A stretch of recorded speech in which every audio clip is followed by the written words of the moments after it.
magandang gabi po sa lahat ng naandito at naka-join na. Si Pastor Claude pa lang naka-join. At anyway, tayo magsisimula na sa ating talakayan sa gabing ito. Kasama ko dito sa church, si Princess. Ayan, maya-maya ay si sure na mag-join na rin yung iba. So tayo po ay magpatuloy sa ating pag-aaral sa aklat ni Isaiah. Tayo po ay nasa chapter 50 pa rin. At ating tatalakayin ang talatang 2 at 3. Pero gaya ng dati, ating sisimulan ito doon sa verse 1 at doon din sa pangkalahatang tema ng kabanata nito. Ayan. So, sa kagabi nga, nung Tuesday nga, ay nasimulan natin partly ang kabanatang 50 or chapter 50. Ayan. At ngayon ipagpapatuloy natin ang talakayan sa bahaging ito. Bago tayo magpatuloy sa pagtalakay, sama-sama tayong dumalangin. Samahan po ninyo ako. Pray tayo. Ama namin Diyos na dakila sa lahat, tuloy po kami nagkakasalamat sa iyo sa gabing ito, sa binigay mo sa amin kalakasan ng katawan, kalinawan ng isip, at kami po ay makakapagpatuloy sa pag-aaral ng iyong mga salita. Samahan mo kami gabayan, Panginoon, sa gabi kong ito, lalo na po yung mga kasama namin na nasa iba't ibang lugar, online, Panginoon. Ikaw po ang magbigay ng kaayusan sa bawat isa. At sila po ay maka-join, makapag-aral ng iyong salita. Maunawaan po ng bawat isa sa amin ang iyong nais na ipahibati at ituro sa amin sa gabi ito. Salamat po, dakilang Diyos, ito po ang panalangin namin sa pangalan ng Panginoong Jesus. Amen. Yan. Okay, bagamat wala pa rin nag-join, ituloy na natin kasi alas 8:04 na. Okay, so noong Tuesday ay nasimulan natin ang kabanatang 50 or chapter 15. Nauutang talaga ako, hindi ko mabanggit na yung 50 at saka yung 50 o ano man. Ayan. So, ang kabanatang ito ay tumutukoy sa propesiya na naglalarawan sa pagsunod at pagdurusa ng pinili at itinalagang lingkod ng Panginoon. Magandang gabi, Cedric.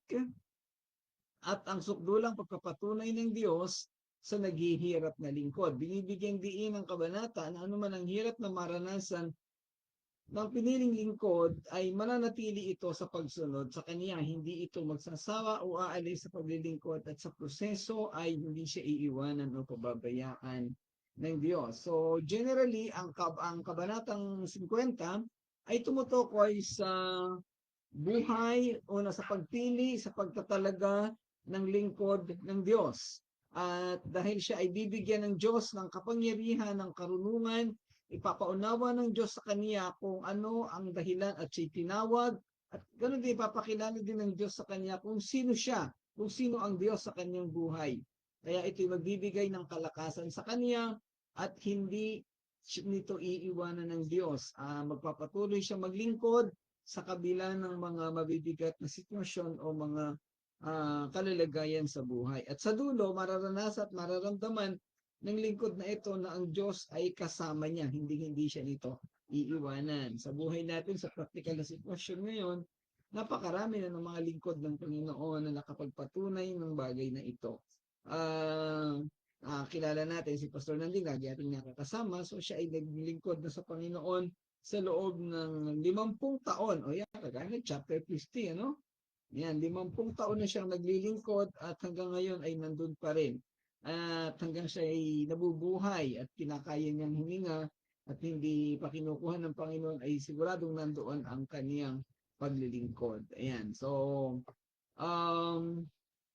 kalahati pa lamang ng aking nagagawang paglilingkod sa Panginoon ang buhay na ginawa ni Pastor Nanding. Meron naman ako mga kilala na nasa 20, 30, o talaga namang tumanda na sa paglilingkod. Si Pastor James ay siya ngayon ay 70, siguro mahigit 50 years na rin naglilingkod sa Panginoon. Pero sa kabila ng lahat ng ito, hindi nila naranasan yung sila'y manghina o lumayo sa Panginoong Diyos. Nagpapakita ito na talagang ipinakita sa kanila ng Panginoon ang katapatan. At yun po yung tatalakayin natin dito sa kabanatang ito.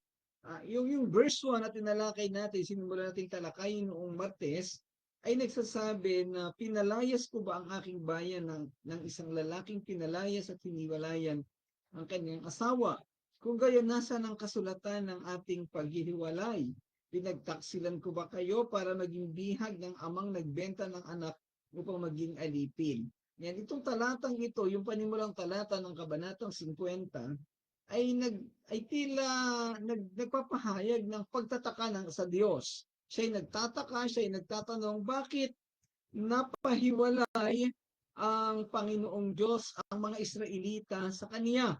Samantalang um, ah, wala naman siyang ginawa, hindi naman siya legal na nakipaghiwalay sa kaniyang bayan. Itinuturing na sa paglalarawan sa Lumang Tipan, ang bayang Israel ay kinukonsider na parang asawa ng Diyos o kaya ay kaniyang katipan. Parang yung binabanggit doon sa Song of Solomon, no? At dito ay dahil iniwanan ng mga Israelita ang Diyos, sumamba sila sa Diyos-Diyosan at gumawa ng ibang bagay na hindi kalugod-lugod sa Diyos, ipinapalagay o binabanggit dito bilang simbolismo na nakipaghiwalay o nakipagdiborsyo ang mga Israelita sa Diyos. Ngayon, ang tinatanong ng Diyos sa verse 1, pinalayas ko ba kayo o pinagtaksilan ko kayo? Bakit kayo napahiwalay sa akin? Ngayon, kung kayo pinalayas ko, nasaan ang kasulatan ng paghihiwalay natin? Ito ay kung nasa sumusunod sa konteksto ng lumang tipan. Kasi binabanggit, I think doon sa aklat ng Deuteronomy chapter 24, yung paghihiwalay ng isang lalaki at ng isang babae na mag-asawa, kinakailangan na mayroong kasulatan patunay na sila ay hiwalay na o baliwala na ang kanilang pagiging mag-asawa. Kagaya din sa kapanahonan natin ngayon, meron tayong tinatawag na divorce paper sa ibang bansa, merong annulment paper, no, na patunay na sila hiwalay na at nawala ng pananagutan ng bawat isa. Kasi during the time ng divorce or annulment, hahatiin na kung ano yung mga ari-arian na mayroon sila, yung mga conjugal properties. So pagkatapos nito, wala na. Ngayon, ang isang bagay na sa literal na batas ng paghihiwalay o pag-aasawa, ang sino man nakipagdiborsyo ay hindi na po pwedeng magbalikan. Hindi na po pwedeng magsama uli bilang mag-asawa dahil literally ay sila ay na hindi na mag-asawa. Kaya yon, kailangan pag-isipan talaga yon ng mag-asawa. Mahirap yung ganong sitwasyon, no? Okay, so dadako tayo ah, sa talatang 3 na ating sentrong pag-aaralan sa gabing ito. Sabi sa talatang 2, bakit ang bayan ko'y hindi kumilos nang sila'y lapitan ko para iligtas? Nang ako'y tumawag, isa may walang sumagot. Bakit? Wala ba akong lakas para iligtas sila? Kaya kong tuyuin ang dagat sa isang salita lamang. Magagawa kong disyerto ang ilog upang mamatay sa uhaw ng mga isda roon. Ang talatang ito ay nagsisilbing babala sa mga Israelita tungkol sa mga kahihinatnan ng kanilang pagsuway. Ngunit nag-aalok din ito ng pag-asa sa kabila ng kanilang pagkataksil, ang kapangyarihan ng Diyos na tubusin at magligtas ay hindi nababawansan. Yan, magandang gabi, Mami Ay. Salamat at naka-join ka na. Yan. Okay, sa kabila ng kanilang pagkataksil, ang kapangyarihan ng Diyos na tubusin at magligtas ay hindi nababawasan. So yun ang napakaganda at ating hindi talaga natin kayang ipaliwanag kung anong level, anong lalim ng pagmamahal mayroon ng Diyos sa tao. Nagtaksil na siya, kinalimutan na siya, and yet hindi nababawasan ang kanyang pagmamahal o yung naisin na iligtas. Kung ating mababasa yung kasaysayan sa aklat ni Propeta Hosea, ilinarawan doon si Hosea bilang Diyos at yung kanyang asawa na prostitute ay naglalarawan sa Israel.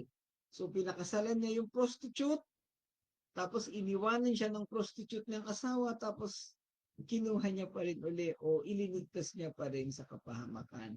At nagsama sila uli bilang mag-asawa sa kabila ng kasalanan na ginawa sa kanya. Sino kaya sa ating kapanahunan ngayon sa practical na sitwasyon ang makakagawa nito? Iniwanan ka ng asawa mo, pinagpalit ka sa iba, Tapos pagka bumalik ay tatanggapin mo. Well, meron po akong mga kilalang ganun. Meron akong nakilala dati, bagamat matagal na yon. Pastor din siya, iniwanan siya ng asawa niya for 6 years, sumama sa ibang lalaki. Pero nung magsisi yung asawa niya at bumalik, ay tinanggap niya uli at sila'y nagsama. At pagkatapos noon ay malugod sila uling naglingkod sa Panginoon bilang mag-asawa. Ayan. Nakakatuwa naman yung love story nila. Matagal ko na silang hindi nakikita ngayon o nakakausap. Ano? Ayan. Okay. Ang tema ng talatang ito ay nakasentro sa pagkakaloob ng pag-asa at pagpapalaya sa mga tao sa kabila ng kanilang ginawang pagsalungat o pagsuway nila sa Diyos. Ano man ang mangyari, ano man ang gawin ng tao, ng lingkod ng Diyos, eh talaga namang naandoon pa rin ang pagmamahal ng Diyos sa Kanya. Inilalarawan itong sukdulang pagtubos at pagpapalaya na darating sa mga tao sa pamamagitan ni Hesus Kristo na siyang pinakahuling katuparan ng nagdurusang lingkod na laman ng mga propesiya sa talantang ito. Ayan, may nag-react eh. Depende po, sabi ni Mami ay kung tatanggapin pa daw uli. Actually, ang Diyos kasi walang depende eh. No? Talagang nakahandang magpatawad at tumanggap. Hindi pa naman nangyari sa akin yung bagay na yan. Ano, buti na lang at hindi nangyari sa akin yung kapanahonan. Buhay pa yung asawa ko, ano. Pero hindi ko alam sa mga susunod na panahon. Kasi syempre, ano, ayan. So, hindi natin alam. At bagamat, ah, bagamat mayroong, ano, mayroong karapatan ang sino mang iniwan na kung ang lalaki o babae ay nagkaroon ng sexual na relasyon sa ibang tao, eh pwede niyang kasuhan at legal na pwede niyang hiwalayan. Pero syempre, decision pa rin yun ng asawa kung hihiwalayin niya ba talaga at hindi niya tatanggapin. Well, sa larawan ng Diyos ay unconditional love kahit na kahit na anong mangyari, nandun pa rin. Yes or no pa nga daw, sabi ni Pastor Claude. So malamang si Pastor Claude ay yes lagi yan. At matagal lagi namin napapag-usapan at natatanong ko sa kanya, kasi may parehong sitwasyon, anytime na bumalik ay yes pa rin. Ayan. Kung totoong magsisi, actually, may paliwanag na naman ako dyan, mami, Kasi kahit tayo minsan hindi naman tayo totoong nagsisisi, pero tinatanggap tayo ng Diyos eh. 'Di ba? Diyos lang ang nakakaalam eh. So hindi natin kayang husgahan yung tao eh.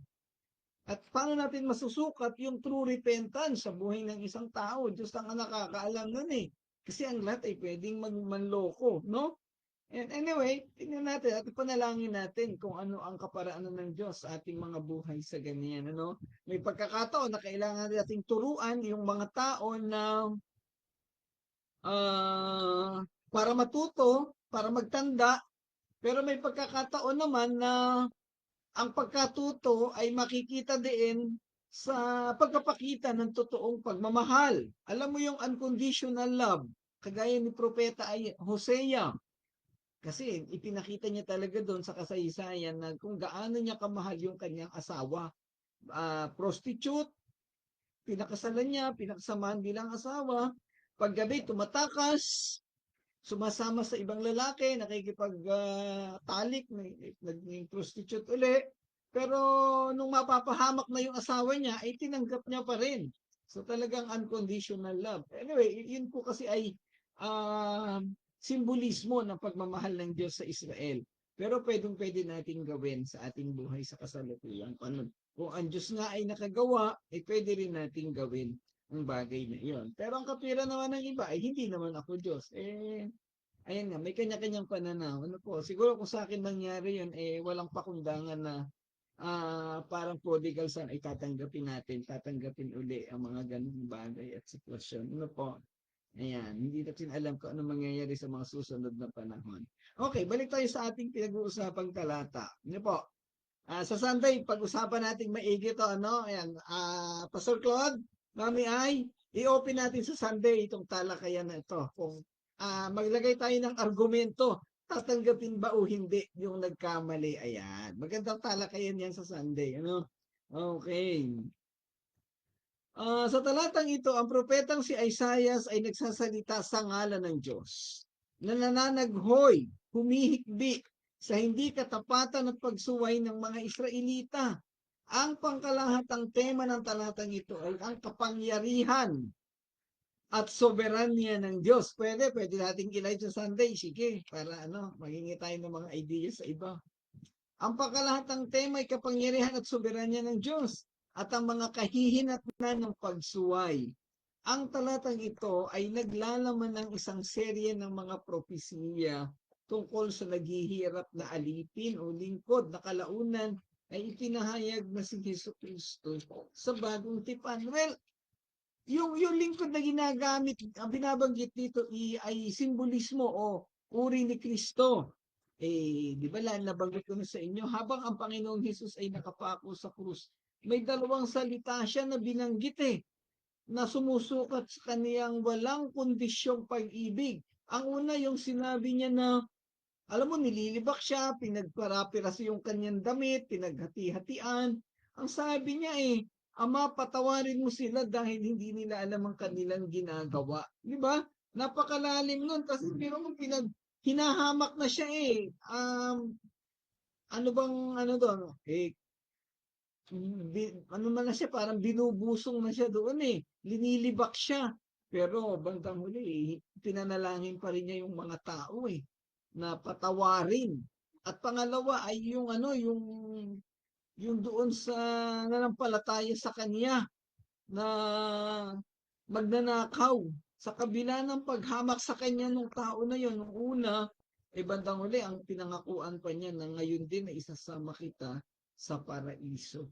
At yung lahat ng mga makasalanan na nakapaligid sa kanya nung panahon siya'y nakapako sa krus, lumilibak sa kanya, kasamang lahat yun dun sa tinubos niya sa krus. Nung sabihin niyang naganap na, tetelestai, sabi niya, it is finished, pati yung kasalanan ng mga tao yun, kung sila'y mananampalataya, napatawad na. In fact, maraming sundalo nung kapanahunan na yon na naniwala sa kanya bilang Mesiyas kasi nakita nila kung gaano katotoo itong si Jesus. Ayan. So, yun nga. Talagang kung kaya nating tularan ang Panginoon sa kanyang walang kondisyong pag-ibig at pagmamahal sa tao, napakaganda siguro. Wag tayong mag-iwan ng anumang galit at sama ng loob. Binalangyaman tayo. Sorry for that word, kilala niyo naman ako, pero hindi man ibig sabihin nagmumura ako. Gusto lang nating i-express gaano kalalim ang tiniis ng Panginoong Diyos o kaya ay pwede ring iparanas sa atin para masukat gaano natin kamahal. Yan. Sa simbolismo, nakikita natin ang Diyos na hinahanap ang sangkatauhan. Siya'y patuloy na nakatayo sa tabi ng tagpuan upang hintayin ang mga minsang nakipag-isa sa kanya. Parang tagal naman ng mga anak ko. Parang yung pastor lang din yan, naghihintay sa church pag Sunday. Late laging nadating. Biglang naalala ko lang. Kasi dumarating ako pag Sunday, 7:30, 8:00. Nagdaratingan sila mga alas 9, alas 9 Gs. Nakakainit. Sabi kasi dito no? Ang Diyos ay nakatayo sa tabing daan at init na init na. Parang walang dumarating. Parang ang simbolismo, ang Panginoong Hesus ay nakatayo, naghihintay, pero walang lumalapit sa kanya, walang nananampalataya. At doon sa aklat ng Pahayag, chapter 3 verse 20, kumakatok siya sa pintuan pero ayaw siyang pagbuksan. Ayan. So yan, nais niyang pumasok at makisama sa mga tao, subalit tila ayaw nilang papasukin si Jesus. KJ ba si Lord? Ayaw nilang papasukin. Siguro meron silang ginagawang kasayahan sa loob. Yan. Sa sitwasyong ito, dapat piliin ng tao na buksan ang pinto para papasukin siya.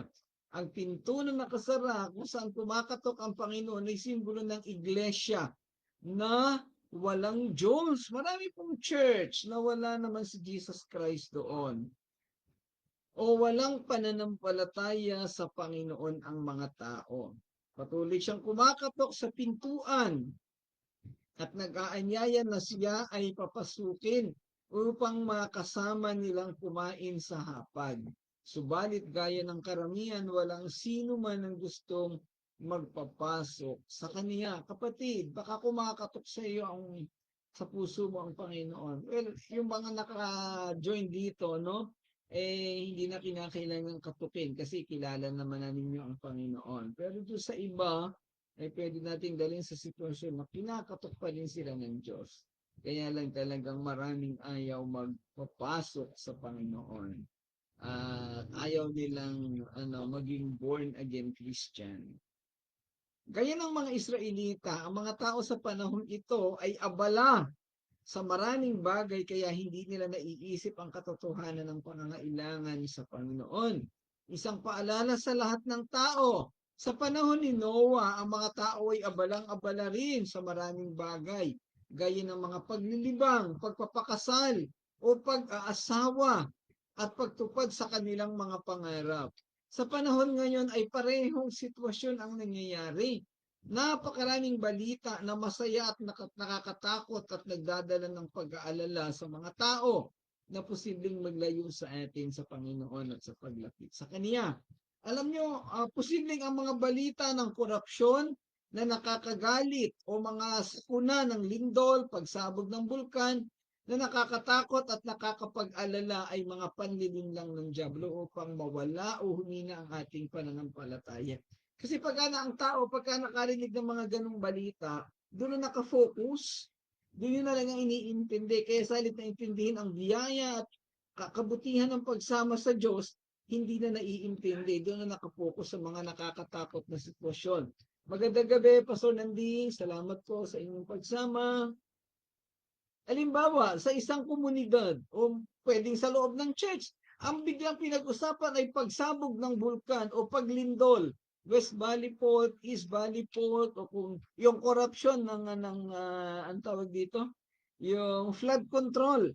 Dahil sa kausap doon, yung agenda sa church na wala na. Yung dapat na pag-usapan sa church na wala na. Hindi ba posibleng yun ay panlilin lang ng kaaway? O meron namang mga tao sa kapanahunan ngayon, ang pinag-uusapan ay end times, yung katapusan ng mundo. At doon na nagkukwentuhan, ganito, ganyan, ang daming mangyayari. Pero sa kapagkalibang sa pag-uusap sa ganun, nakalimutan na yung mandato ng Diyos na magbahagi ng ibanghelyo. So nakakalungkot po. So mag-ingat din po tayo sa mga bagay na ito kasi ang mga tao sa kapanahunan ngayon ay abalang-abala sa maraming bagay kagaya ng panahon ni Noah. Bakit inaabala ng dyablo? Para hindi malaman o na darating na ang Panginoon, para mawala yung primary responsibilidad o yung paghihintay sa Diyos. At pag nangyari yon, yung mga ibang hindi pa totoong mananampalataya, ay di sa impyerno mapupunta at yun ang gustong-gustong mangyari ni Lucifer, ang hindi makapag-focus ang mga tao. O kaya naman ay hindi, o kaya magkaroon ng takot. Posible rin ang mga pangarap sa buhay gaya ng pagkatapos sa pag-aaral, pagninegosyo o pagkakamit ng mga karangalan. May mga pagkakataon na gumagawa tayo ng mga bagay na akala natin ay para sa Panginoon. Pero ang totoo, ay para pala sa ating sarili. Lahat ng bagay na hindi para sa Panginoon ay para sa dyablo. Maging ang mga para sa ating personal na kalungkuran. Maraming mga pagkakataon na akala natin ang ginagawa natin ay nakakapagbigay kapurihan sa Diyos. Pero hindi natin alam, ang nabibigyan pala ng kapurihan ay ang ating sarili. At di linalayo pala tayo dito sa totoong paglilingkod sa Panginoon. Be aware sa mga ganitong bagay o mga ganitong sitwasyon. Okay. Ang pakikisama sa Diyos ay nangangailangan ng magkabilang panig na naghahanap sa isa't isa. Ginagawa ng Diyos ang kanyang bahagi. Ngunit nakakalungkot na madalas na hindi ginagawa ng tao ang kaniyang bahagi. Sa pagkabigong hanapin ang Diyos, ang isang tao ay maaaring magsimulang maniwala na ang Diyos ay hindi na makakatagpo. Pero ang totoo, hindi lang niya hinahanap ng totoo. O maaaring isipin na nasa malayong lugar. Subalit natutunan natin na ang Diyos ay nasa lahat ng lugar at siya ay ating matatagpuan sa anumang oras na siya ay ating hanapin. Okay, sabi sa Jeremiah chapter 29 verse 13. Ito'y konteksto ng Israelita, ano po? Hindi prosperity. Sabi doon, kapag hinanap ninyo ako, ako'y inyong matatagpuan. Kung buong puso ninyo akong hahanapin. So ito'y tumutukoy doon sa panunumbalik ng mga Israelita sa Jerusalem. Sabi, pag sila'y nakapanumbalik na tinanap nila ang Diyos, nakipagdiig uli sa Panginoon, ay matatagpuan niya sila. Sa Matthew 7, chapter 7, verses 7 and 8, ang sabi ng humingi kayo at kayo bibigyan, humanap kayo at kayo'y makakatagpo, kumatok kayo at kayo'y pagbubuksan, sapagkat ang bawat humihingi ay tatanggap, ang bawat tumahanap ay makakatagpo at ang bawat kumakatok ay pagbubuksan. So yung mga sitwasyon na ito, particularly yung huli, ang bawat kumakatok ay pagbubuksan. Itong lahat ng ito ay tumutukoy sa paglapit sa Panginoong Diyos o kaya ay paghanap sa Kanya, paglapit sa Kanya. The moment na inisip natin o the moment na tayo gumawa ng mga anumang bagay na para sa Diyos. Nagkaroon tayo ng personal reflection, nagsisi tayo sa ating kasalanan, ang Diyos ay siguradong tutugon at siguradong makakasama natin siya. Hindi tayo itatakwil ng Diyos kung tayo lalapit sa Kanya. Sabi doon sa John 6:37, lalapit sa akin ang lahat ng ibinigay sa akin ng Ama at hindi ko itataboy kailanman ang sino mang lumalapit sa akin. Sa katotohanan, ng isang tao hindi makakaharap sa Diyos dahil sa kaniyang mga pagkakasala. Kung ang tao ay makasalanan, hindi siya makakaharap direkto sa Diyos. Subalit, ang Diyos ay nagkaloob ng kaparaanan sa tao upang makalapit tayo sa Kanya. Sabi sa unang Juan, chapter 1, verse 9, subalit kung ipinapahayag natin ang ating mga kasalanan, patatawarin tayo ng Diyos sa mga ito at lilinisin tayo sa lahat ng ating kasalanan sapagkat siya'y tapat at matuwid. So ipahayag natin, aminin natin na tayo ay nagkasala at siguradong tayo ay patatawarin ng Diyos. Ayan. Sa halip na sisihin ang Diyos sa kalagayan ng isang tao, nais ng Diyos na mamuhay ang tao sa katapatan at ipahayag sa kanya ang kanilang mga pagkakasala at sigurado na sila o tayong lahat ay kanyang patatawarin. Matapos ito, magpapatuloy ang malalim at seryosong pakikisama ng Diyos sa tao. Madidevelop uli yung intimate relationship ng Diyos at ng tao. Ang pagpapahayag ng mga kasalanan ang isang katuruan at utos ng Diyos na malimit na hindi napapansin ng mga tao. Isang kautusan na naglalayong panatilihin ang malalim na relasyon at ugnayan ng tao sa Diyos. Yan. Bilang bunga ng pagkaalam sa kautusang ito, hindi dapat makaramdam ng kawalan ng pag-asa sa paniniwalang ang pagkakasala ay uh, pinakadulo na ng buhay ng lahat ng tao at wala nang magiging pag-asa pa sa kaniyang buhay. Ang totoo o ang isang tao ay totoong nagtitiwala sa Diyos, ang kanyang kamay ay hindi maikli, ngunit upang kunin ang isa kahit gaano kalayo ang isa sa kanya. Nakikita tayo ng Diyos, kaya niyang iabot ang kanyang kamay. Sabi sa Isaiah 59 verses 1 and 2, tingnan ninyo, si Yahweh ay may kakayahan upang iligtas ka. Siya'y hindi bingi upang hindi marinig ang inyong hinaing. Ang masasama ninyong gawa, ang dahilan ng pagkawalay ninyo sa Diyos. Nagkasala kayo, kaya hindi ninyo siya makita at hindi niya kayo marinig. Magandang gabi, Kuya Ricky. Salamat sa iyong pagsama, bagamat nasa kalagitnaan na tayo. Yan. Sa verse 2, sa talata, dito sa talatang ito na tinatalakay natin, kino-question ng Diyos ang kawalan ng tugon ng mga Israelita nang siya ay tumawag sa kanila. Ipinapahayag niya ang kanyang pagkabigo sa kanilang pagsuway at kawalan ng pananampalataya. Ang imahe ng isang tuyong dagat at mga ilog na naging ilang ay kumakatawan sa mga kahihinatnan ng kanilang pagsuway. Sabi ito sa ating pinanood nung pinapanood yung true or false conversion, kung ang pananampalataya mo ay sariwa, magbubunga yan. Pero kung tuyo, habang buhay kang matutuyo doon sa impyerno. Isang kakulangan ng kabuhayan at kasaganaan ang nangyayari. Ang imaheng ito ay karaniwang ginagamit sa Biblia upang sumagisag sa paghatol ng Diyos at ang mga kahihinatnan ng kasalanan. Ayan. So, atin dapat saliwain at dapat lagi tayong magtiwala at lumapit sa Panginoon. Yan. Yun, nabanggit natin kanina, sinasabi na ang kanyang kamay ay hindi maikli upang hindi niya matubos o hindi niya maabot ang mga tao. Ano man ang sitwasyon natin, ano man ang kalalagayan, kaya tayong abutin ng Diyos. Kaya dapat nating maunawaan yung binabanggit doon na anumang dito kasi merong pagtatanong si Yahweh bakit ang bayan ko hindi kumilos nang siya'y lapitan ko para iligtas? Ibig sabihin, tinatawag sila ng Diyos pero hindi lumapit. Nang ako'y tumawag, isa may walang sumagot.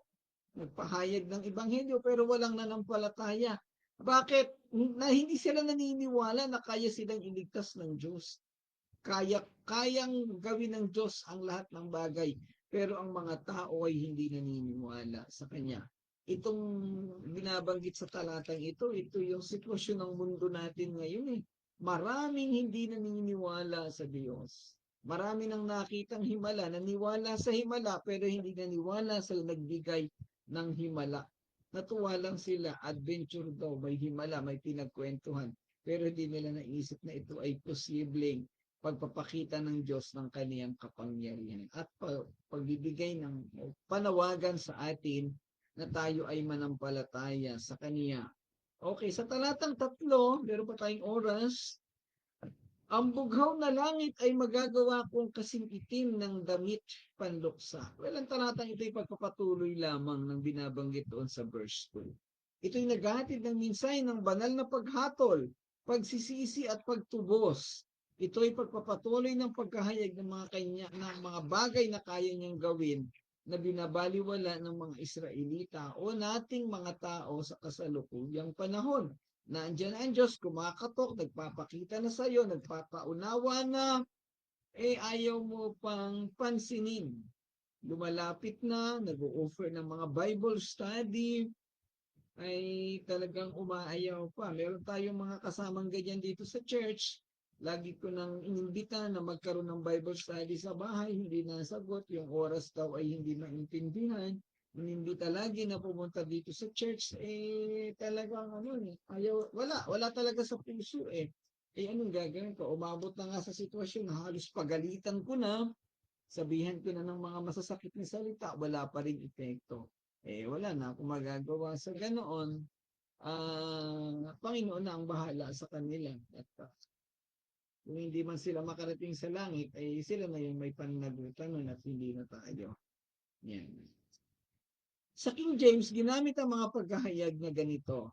Aking ginaramtan ang langit ng kadiliman at aking ginagawang sako ang kanilang saplot. Ang imahe ng kadiliman at telang sako ay nagpapakita na ang Diyos ay nagdadalamhati sa kawalan ng pakikisama, ng pagtugon sa kanyang tawag at sa paglapit ng Diyos sa sa Diyos. Yung paglapit ng mga tao sa Diyos hindi nangyayari. Kaya ang Panginoong Diyos ay nagdadalamhati. Sa isang bahagi, nais din itong ipaunawa na kayang gawin ng Diyos ang lahat ng bagay, maging ang pagbabagong kulay ng kalangitan o ng kaulapan. Kaya niyang gawin, kaya niyang kontrolin kasi siyang gumawa ng lahat ng yan. Binanggit sa mga talata ang salitang binibihisan ko ang langit ng kadiliman. na naglalarawan na ang langit ay nababalot ng kadiliman o pwedeng mabalot ng kadiliman. Dahil nga sa mga taong patuloy na nagbabaliwala sa Diyos. Ang imaheng ito ay nagpapaalala sa mga ulat sa Biblia tungkol sa paghatol ng Diyos, kung saan ipinapahiwatig sa tao na ang kadiliman ang magiging resulta o kahihinatnan ng kasalanan at paghihimagsik. Sa kontekstong ito, ang kadiliman ay kumakatawan sa banal na paghatol na darating sa mga tao ng Israel dahil sa kanilang pagsuway at kawalan ng pananampalataya. Ito rin ay nagsisilbing babala sa napipintong kahihinatnan ng ating mga desisyon, ng ating mga aksyon sa kasalukuyang panahon. Ito ay nagpapaunawa na darating ang panahon na tayo hahatulan ng Diyos. Ang mundong ito ay hahatulan ng Diyos. Kaya mahalaga ang tunay na pananampalataya ng bawat isa. Yun ang ating ulit-ulit na idinidiin itong mga panahon ito ng sa tuwing linggo. Ano po yung kahalagahan ng Ebanghelyo? Ay kalawang bahagi ng talata ay nagsasabi, at ginagawa kong sako ang kanilang saplot. Ang telang sako ay karaniwang nauugnay sa pagluluksa, pagsisisi at pagpapakumbaba sa Biblia.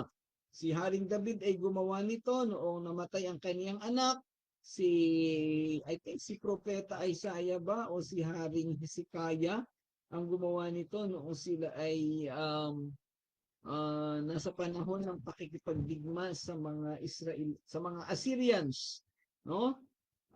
Ito isang magaspang, yung sako, alam na natin lahat yung sako, pero ginawang damit na nagpapakita ito ng kalungkutan, pagdadalamhati, lalo na kung ikay namatayan, kasama ang pagsisisi. Sa kontekstong ito, ang paggamit ng sako ay sumisimbolo sa kalungkutan at pagluluksa na darating sa mga tao bilang resulta ng paghatol ng Diyos pagdating ng tribulation period. Ito ay nagpapahiwatig sa pagpapakumbaba at pagsisisi na kakailanganin sa kanila sa harap ng banal na paghihigati. Ang mga salita ng propeta sa talatang ito ay nagsisilbing wake-up call o paggising sa mga tao na umihimok sa kanila na magsisi at bumalik sa Panginoon upang maiwasan ang nalalapit na paghuhukom o maranasan ang pagdidilim ng kalayutan. Sa isa pang mas malawak na kahulugan, ang talata ay nagsasalita din sa universal na prinsipyo ng banal na katarungan at mga kahihinatnan ng pagsuway, magdidilim ang langit. Pagdating doon yung binabanggit sa aklat ng pahayag, so may mga ganyang binabanggit doon. Ito ay nagsisilbing paalala na ang mga katarungan ng Diyos ay tiyak at palaging may mga kahihinatnan para sa ating mga aksyon. Gayunpaman, nag-aalok din ito ng pag-asa sa anyo ng pagpayag ng Diyos na magpatawad at ibalik ang mga bumabalik sa Kanya ng may pagpapakumbaba at pagsisisi. So, muli, ang tema ng talatang 2 at talatang 3 ay nakasentro sa pagtawag ng Diyos, sa pagpapaalala ng Diyos sa mga tao. Ang unang pinaalalahanan ay literal ay mga Israelita, subalit hindi siya pinansin. At sa ating kapanahunan ngayon, ang Diyos ay patuloy na nagpapaalala, tumatawag, naghihintay sa atin, pero ini-ignore din natin, hindi natin siya pinapansin. At least tayong mga nandito sa pag-aaral na to, ay pinansin natin ng Diyos, kaya tayo na andito. Ano po? So, kaya lang maraming tao na talagang hindi pumapansin sa Kanya, nagiging abala, nagiging busy sa maraming bagay at lagi may mga dahilan, may mga ginagawa, may mga kung ano-ano nilalakad o kung ano. Sa totoo lang mga kapatid, hindi naman mauubos ang gawain. Kasi kung tutuusin ako, nasa dami ng ginagawa ko, pwede ko rin sabihin na hindi naman ako sisimba paglinggo, ano? Sa dami kong ginagawa talaga eh. Kaya lang, pag hindi ako sumimba, ako yung pastor paano yun? Di ba? Kaya hindi po pwedeng magdahilan. Hindi mauubos ang gawain pag linggo. Hindi mauubos ang gawain pag alas 8 ng gabi. bigyan lang, ang kailangan natin gawin, bigyan natin ng panahon ng Diyos. So, pwede namang tamang scheduling or planning. Pagdating ng alas 8 ng gabi o devotion ito, 1 oras lang naman, maximum na yun eh. Bigay natin sa Panginoon. Kumbaga parang magpahinga ka na lang. At pagdating ng alas 9, edi saka ka ulit magtrabaho. Gusto mo, magdamag ka ng magtrabaho kung gusto mo. Okay na yon. Pagdating ng linggo, hanggang alas 12, hanggang alauna lang naman yung gawain natin. O pagkatapos, edi saka ka ulit magtrabaho. Sa totoo lang po, pag iniwanan natin ang mga bagay na para sa atin, o kahit na kaninong tao, lalo tayong mawawalan. Paglilingkuran mo yung mga tao dahil marami kang ginagawa paglinggo, ang oras na yun ay para sa Panginoon. Hindi yun para sa mga tao, hindi yun para sa iyo. Kaya parangalan natin at unahin natin ang Panginoon sa mga panahon na kailangan natin siyang parangalan o paglingkuran. Okay, so salamat mga kapatid sa inyong pakikinig at pagsasama. Sa gabing ito, nawa ay natuto ang bawat isa at kung mayroon mga masasakit na salita na narinig, ay kailangan po iyon. Minsan kailangan tayong masaktan o kailangan tayong masabihan o matuto para talagang maunawaan ang mga bagay-bagay.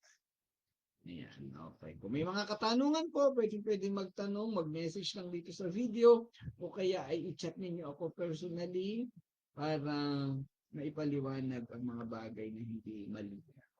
Okay, magwakas po tayo sa pamamagitan ng panalangin. Pray po tayo. Muli po, Panginoon, maraming salamat sa gabi ito. Sa patuloy na pagsama at pagbabalik mo sa amin sa pag-aaral na ito. Salamat, Panginoon, sa karunungan, sa katiyagaan na binibigay mo sa bawat isa sa amin upang kami patuloy na makapag-aral ng iyong salita. Iyo pong pagpalain ng bawat isa na naka-join at maging yung mga hindi naka-join sa amin, Panginoon, pinapaubayan namin sa iyo lahat ito, Panginoon. Mayroong mga may karamdaman, particular si Ken at si Arian, anak ni Ate Alma. Ikaw po, Panginoon, ang patuloy na gumabay at magbigay ng kagalingan sa dalawang batang ito. Ama, at huwag mo na pong hayaan na magkasakit pa yung iba. Panginoon, amin po pinagkakatiwala sa iyo ang kalusugan ng bawat isa sa aming piskal at maging yung kalusugang espiritual. Salamat po, dakilang Diyos, pagpalain po kami at gabayan at pangunahan sa tanging pangalan ng Panginoong Jesus. Amen. Okay, maraming salamat ulit mga kapatid. Eksaktong 8:45 po ating oras. So, pagpalain kayo ng Panginoon, magandang gabi. Salamat, Kuya Ricky, Pastor Claude, Pastor Nanding, Mami Ay. At kung sino man po yung naka-join na hindi nag-appear ang pangalan dito, maraming salamat po. Pagpalain kayo ng Panginoon. Okay, salamat kay Princess na kasama ko dito sa church. God bless everyone. To God be the glory.